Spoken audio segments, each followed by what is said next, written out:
నమస్కారం. ముందుగా ముఖ్యాంశాలు. పంజాబ్ మరియు చండీగఢ్లోని అన్ని లోక్ సభ స్థానాల్లో ఆమ్ ఆద్మీ పార్టీ పోటీ చేస్తుందని, మరో పక్షం రోజుల్లో అభ్యర్థులను ప్రకటిస్తామని కేజ్రీవాల్ ప్రకటించారు.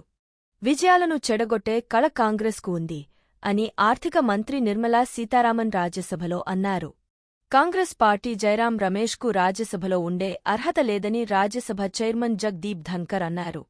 2022 నుంచి 23 వరకులో ఎలక్టోరల్ బాండ్ల ద్వారా బీజేపీకి దాదాపు 1300 కోట్లు వచ్చాయి. ముంబై ఎన్సీబీ మాజీ జోనల్ డైరెక్టర్ సమీర్ వాంఖడేపై ఎన్ఫోర్స్మెంట్ డైరెక్టరేట్ మనీలాండరింగ్ కేసు నమోదు చేసింది. రష్యాతో యుద్ధంలో విజయం సాధించడానికి ఉక్రెయిన్ సైన్యం తన పద్ధతులను మార్చుకోవాల్సిన అవసరం ఉందని కీవ్ కొత్త కమాండర్ ఇన్ చీఫ్ ఒలెక్సాండర్ సిర్స్కీ ఫిబ్రవరి 9న అన్నారు. Thank you for watching.